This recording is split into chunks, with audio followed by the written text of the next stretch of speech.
అందరికీ నమస్కారం. ముందుగా వేదికల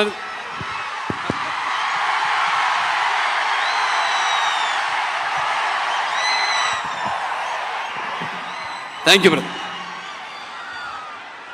ముందుగా వేదికలు అలంకరించిన మన తెలుగుదేశం పార్టీ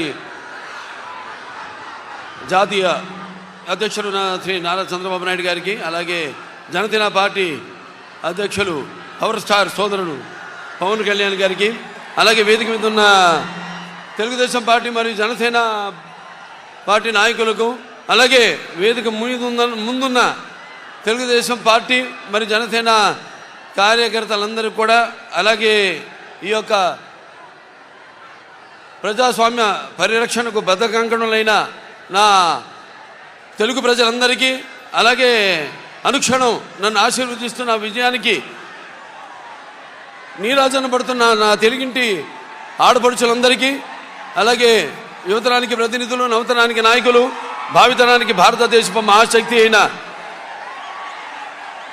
యువతకు, అలాగే నా అభిమానులకు, పవర్ స్టార్ పవన్ కళ్యాణ్ గారి అభిమానులకు అందరూ కూడా నా హృదయపూర్వక నమస్కారం తెలియజేసుకుంటున్నాను. మరి ఆనాడు స్వర్గీయ శ్రీ నందమూరి తారక రామారావు గారు పార్టీ వ్యవస్థాపకులు అన్నారు, తెలుగుదేశం పుట్టింది తెలుగు శ్రామికుడు చౌటలో నుంచి, కార్మికుడు కనిగిన కండరాల్లో నుంచి, రైతు కూలీల రక్తంలో నుంచి, నిరుపేదల కన్నీటిలో నుంచి, శ్రామికుడి కంటి మంటల్లో నుంచి, అనార్థుల ఆకందనలో నుంచి పుట్టింది తెలుగుదేశం అని. మరి ఆనాడు ఒక చరిత్ర అది. అంతకుముందు మనం చరిత్ర పుటల్లో ఏదో పుస్తకాల్లో చదివాము, ఎవరో చెప్తుంటే విన్నాము. ఏదో హరిశ్చంద్రుడు ఏదో తన భార్యని సత్యం కోసం అమ్మేశాడనో, లేకపోతే శ్రీరామచంద్రుడు తన తండ్రి మాటకే కారణములు కేకారాడను, లక్ష్మణుడు అన్నసేవకి అంకితమయ్యాడని, లేకపోతే పత్య దైవమని తరించిపోయింది సీతాదేవని, చాపకుడితో సమతను నేర్పాడు నాటి పలనాటి బ్రహ్మన్న, మేడిపండులా మెరిసే సంఘం గుట్టు విప్పేది వేమన్నా, తెలుగు వితంతువుల వీధి రాతలు మార్చి వాళ్ళకు ఒక స్థానాన్ని కల్పించారు. అలాగే తెలుగు భారతిని తెలుగు భాషలో తీర్చిదిద్దాడు గురజాడ. అలాగే స్వతంత్ర భారత సమరాను దూకే నేతాజీ, అలాగే మన సత్యాగ్రహమే సాధనముగా స్వరాజ్యమే తెచ్చాను బాపూజీ, తెలుగు మన బ్రిటిష్ వారి గుండెని చూపించాడు అమరజీవి. అలాగే తెలుగు వారికి ఒక ప్రత్యేక రాష్ట్రాన్ని కోసం ఆహుతి అయ్యాడు అమరజీవి వెళ్ళి. ఇలా చదువు కానీ మనం తర్వాత చూస్తే మన కళ్ళారా చూసి ఎన్టీ రామారావు గారి పార్టీ తెలుగుదేశం పార్టీని ఏర్పాటు చేయడం. అయితే ఆయన తీసుకొచ్చిన పథకాలు ఎన్నో విప్లవాత్మకమైన పథకాలు తీసుకొచ్చి రావడం జరిగింది. అలాగే వెనక అంతవరకు ఈ పదవుల్లో లేని, అధికారంలో లేని ఈ బడుగు బలహీన వెనకబడిన తరగతులు, అలాగే తాడిత పీడిత కులాలు, మైనారిటీలందరినీ కూడా చేయూతనిచ్చి తీసుకొచ్చి అధికార పీఠాన్ని మీద కూర్చోబెట్టిన మహానుభావుడు నందమూరి తారక రామారావు గారు. అలాగే నందమూరి తారక రామారావు తొరత ఆయన ఒక ముద్దు బిడ్డ అయిన తెలుగుదేశం పార్టీని నారా చంద్రబాబు నాయుడు గారు ఎంతో క్రమశిక్షణతో అదే పద్ధతిలో ముందుకు తీసుకెళ్తున్నారు. తెలుగుదేశం పార్టీకి ఉన్న బలం తెలుగుదేశం కార్యకర్తలు. ఏ ప్రపంచంలో ఏ పార్టీకి లేనని కార్యకర్తలు మన తెలుగుదేశం పార్టీకి ఉన్నారు.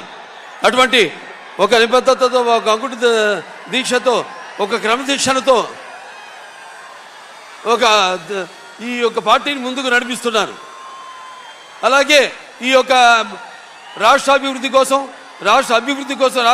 సంక్షేమం కోసం, అన్ని తరగతుల సంక్షేమం కోసం ఎన్నో అభివృద్ధి కార్యక్రమాలు అటు రామారావు ఉన్నప్పుడు దాంతో చంద్రబాబు నాయుడు గారి నాయకత్వంలో ఎన్నో అభివృద్ధి కార్యక్రమాలని, పథకాలని ప్రవేశపెట్టడం జరిగింది. ఇక చెప్పుకుంటూ పోతే కోకొల్లలు. ఇక ప్రస్తుతం ఉన్న ప్రభుత్వం చూస్తున్నాం, అన్ని వ్యవస్థలను నిర్వీర్యం చేసేసి ఇవాళ చంద్రబాబు నాయుడు గారు నాడు మనం ఇవాళ చూస్తున్నాం విద్యార్థులకి స్కూల్ ఫీజు రియంబర్స్మెంట్ లేకుండా చేసి, అలాగే డ్రిప్ ఇరిగేషన్ రైతులకైతేనేమి. ఇప్పుడు మేము హిందూపూర్, నేను మా రాయలసీమలో 90% ఆనాడు చంద్రబాబు నాయుడు గారు డ్రిప్ ఇరిగేషన్కి ఈ సబ్సిడీ ఇస్తే, అలాగే 50 లక్షల ఎకరాల భూమికి ఆయన ఈ డ్రిప్ ఇరిగేషన్ ఇస్తే ఈనాడు అసలు మొత్తం ఆ రైతు ఉనికి లేకుండా చేస్తుంది ఈ యొక్క ప్రభుత్వం. ఇలా చూసుకుంటూ పోతే ఒక విద్యారంగంలో మన కిలోమీటర్కి ఒక ప్రాథమిక పాఠశాల, అలాగే ఒక 3 కిలోమీటర్లకి ఒక అప్పర్ హై స్కూలు, అలాగే 5 కిలోమీటర్లకి ఒక హై స్కూలు, అలాగే ఒక మండలానికి ఒక రెసిడెన్షియల్ స్కూలు. ఇలా చూసుకుంటూ పోతే అలాగే ఒక డివిజన్కి ఒక ఇంజనీరింగ్ కాలేజు, అలాగే ఒక మండలానికి, అలాగే ఒక జిల్లాకి ఒక మెడికల్ కాలేజు, ఇలా ఎన్నెన్నో ఇంజనీరింగ్ కాలేజీలను మెడికల్ కాలేజీలను ఇవ్వడం జరిగింది. అందరికీ వాళ్ళు చదువుకునే ఒక వెసులుబాటును కలిగించడం జరిగింది పేదవాళ్ళకు కూడా. అటువంటి వాళ్ళు మనం చూస్తున్నాం. ఏదో ఒక మహాకవి చెప్పిన కవితోడు గుర్తుకొస్తుంది.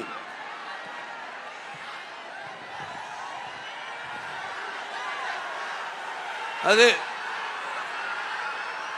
మన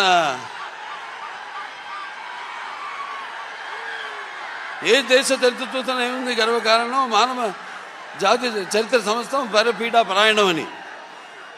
ఇవాళ చూస్తున్నాం మనం.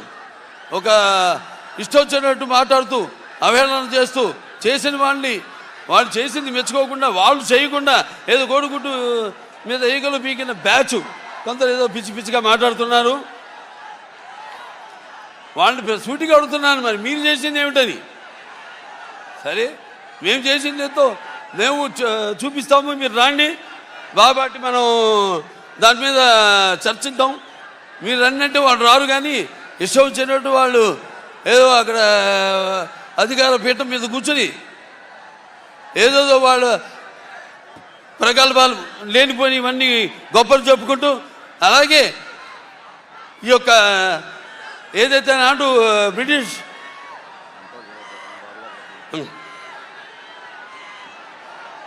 వాళ్ళు ఎలాగైతే మన దేశాన్ని విభజన చేసి పాలించారో అలాగే ఈనాడు ఈ యొక్క రాష్ట్రాన్ని కూడా ఈ కులాల పేరుతో మతాల పేరుతో విభజన చేసి మనలో చిచ్చు పెట్టి అందులోంచి వాళ్ళు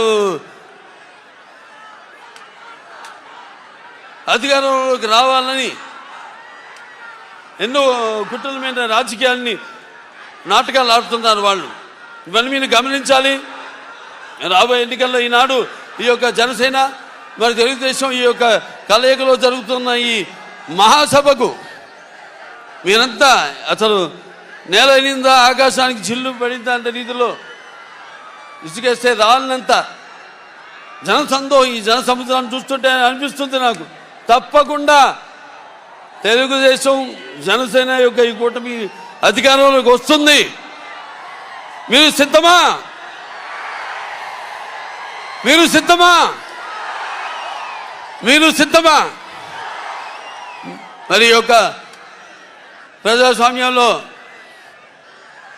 మీకున్న ఆయుధం ఓటు, ఆయుధాన్ని మీరు సద్వినియోగం చేసుకుని రేపు జరగబోయే ఈ ఎన్నికల కురుక్షేత్ర సంగ్రామంలో మీరు మరి ఈ యొక్క తెలుగుదేశం ఈ యొక్క జనసేన యొక్క కుటుంబాన్ని మీరు ఆశీర్వదించి మీకు కావలసిన జవాబుదారీ ప్రభుత్వాన్ని మీకోసం అహర్నిశలు శ్రమించే మీకోసం రాష్ట్ర అభివృద్ధి కోసం, మీ యొక్క భవిత కోసం, మీ పిల్లల యొక్క భవిత కోసం మీరంతా కూడా ఈ యొక్క కూటమిని ఆశీర్వదించాలని, మీకు కావాల్సిన సుస్థిరమైన ప్రభుత్వాన్ని మీరు ఎన్నుకోవాలని కోరుకుంటూ మరొకసారి ఈ యొక్క సభకు విచ్చేసిన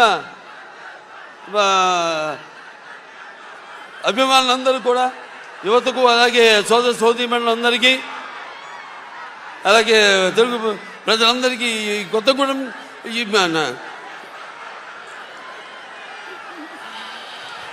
ఇక్కడ ఎంతో నాకు అనుభవం ఉంది ఈ యొక్క ప్రాంతంతో. ఒకప్పుడు మన వీడి ఆంజనేయులు గారు అయితేనేమి, అక్కడ నారాయణ స్వామి గారు అయితేనేమి, అప్పుడు తెలుగుదేశం పార్టీలో ప్రచారంలో ఒక భాగంగా నేనంతా ఇక్కడ ఈ ప్రాంతం అంతా తిరగడం జరిగింది. తాడిపల్లి కొండ ప్రాంతం అంతా కూడా సో మీరు చూపిస్తున్న ఒక నటుడిగా అయితేనేమి, ఒక రాజకీయ నాయకుడిగా అయితేనేమి, ఒక ప్రతినిధిగా అయితేమి, ఒక Basavatarakam Indo American cancer hospital research institute ఒక చైర్మన్గా అయితేనేమి, మీరు చూపిస్తున్న మీ అభిమానానికి నా కృతజ్ఞతలు తెలియజేసుకుంటూ నేను సెలవు తీసుకుంటున్నాను. జై భారత్, జై తెలుగుదేశం, జై జనసేన.